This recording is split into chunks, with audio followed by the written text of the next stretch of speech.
Good evening everyone, Ads here from Unity Trading Group. Welcome to your Tuesday night update.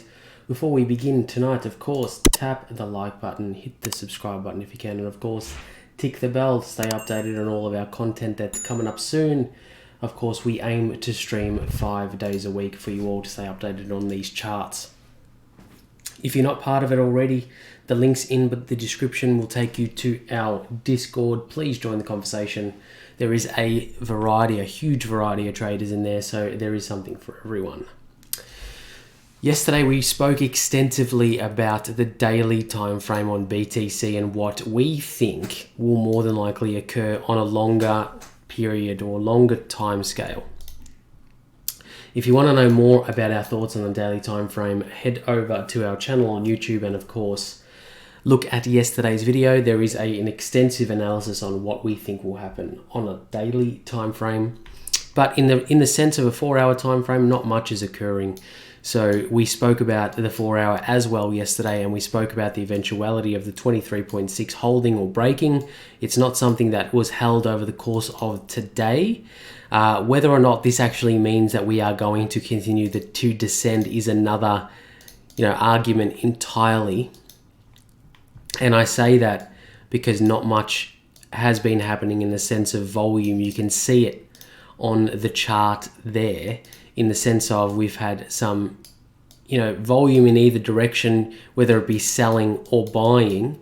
But lately, over the last week or so, we've had very, very little in the sense of, price action and market direction. So I'm not calling this in any direction at the moment because it is of such low volume. It could really break of either side when volume does decide to come in into this market. So it's really going to be a flip of a 50-cent coin, a flipper of a coin to decide which way we're going, which is unfortunate, which is very unfortunate, because I would like to sit here and tell you with some certainty on which direction I would like to see the price go, whether we're going to test the 30k mark or are we going to bounce and test the 40k mark. I would love to be able to tell you with absolute certainty that's the direction, but in terms of this level of fibs, in terms of this level of volume that we're seeing on this time frame in particular, it's not looking as clear cut as I would like it to be. On the daily time frame, of course, my thoughts change a little bit, and it's a little bit more of the forgiving side, as in we are reaching a sort of bottom-ish area on a daily time frame around this 30k mark, and it could dip down as low as around 26.25, as we've seen, we've seen yesterday, as we spoke about yesterday, should I say, in the update. But in terms of this time frame, as we're looking at on the 4-hour, not looking as clear cut. I've just drawn this level in here now. You can see I went to the line chart to really give us 2 levels to work with, and you can see 3 and 4 levels we've got on the left hand side here. We're flicking back to the candles. It would be nice to get squeezed into this section against a 23 to pop up and test our $40,000 mark, but it is a very skewed pattern that I'm looking at right now. So not putting a whole bunch of weight on this. However, it is there very loosely at that. And you can see, if we put the line chart again, we can see our extremities lining up nicely there too. And you can see that there. So it could be the case if we get squeezed into this corner and then make a decision based on the direction or the volume, the eventual volume that is going to be, on the side of the bears or the bulls at the time that we break.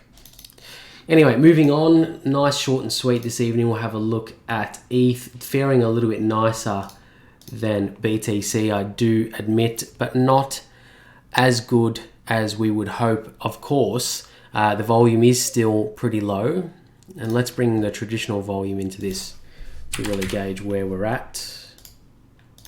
So you can see the volume down the bottom of the chart is minuscule in comparison to what we've seen more to the left hand side. So nothing exciting in terms of the volume for ETH. We are seeing a very similar trend where we're observing lower highs as we are continuing our descent, and it is likely that the 38.2 was the area that it was going for in this instance to engage this lower lower movement. If I'm looking at a 1 hour or even a 30-minute time frame, you can always draw in your Fibonacci's to get a more up-to-date, pullback area. Of course, if you are trading the 30-minute, fantastic. But if you're trading the 4 hour like us, the lower time frames are a little bit of a guide, but they don't hold the key.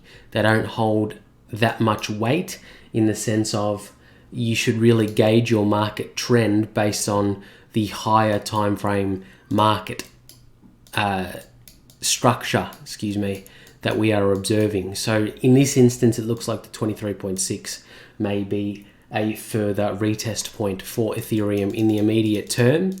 Of course, this level here, and I'll draw it in as well, that level here is of interest to me at 2468, so 2468, because that is the support resistance flip area. Should I say it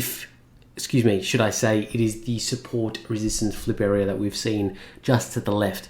In the past, we have been held on this point multiple times, so it wouldn't surprise me if we are to come down and retest this point for another touch for ETH.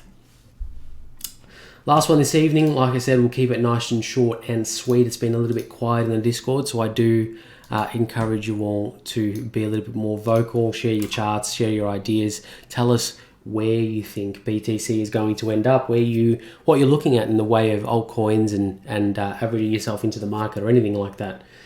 We are available in the Discord majority of the day. Anyway, the USD currency index, of course, is a regulated market. This is not financial advice, just ideas and opinions of us here at Unity Trading Group.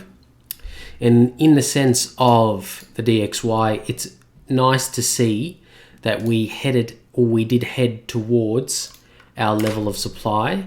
And I will nip that up just a touch, but we did come down to the 78.6 in terms of our fibs, but more importantly, the level of demand, not supply, because that was the area that we were looking towards. The reason why I chose this area is because we do have a significant candle here that caused the movement to the upside. Is a leg up out of this consolidation zone, and the last candle before the push, and this doesn't happen in all cases, but in this case, the last candle before the push created a zone that is of adequate size for us to gauge and shoot for in this area of interest, or in this move in particular. What can I expect it to happen now?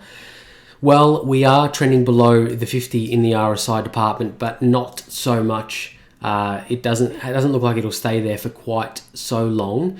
If we are to see this move through this level of demand and move down, it will be eventual that we'll see 89.149 that we see down here.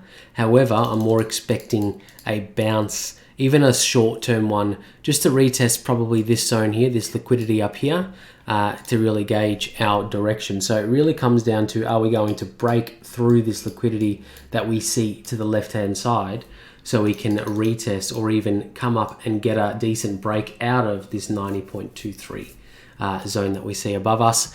But on the flip side of that, if we do see some selling pressure this evening, of course, we are about to open in the terms of the US session. So if we do see some selling pressure come in for the USD and we break through this level here, we'd be making a lower low in terms of price action if we come down and break this area too.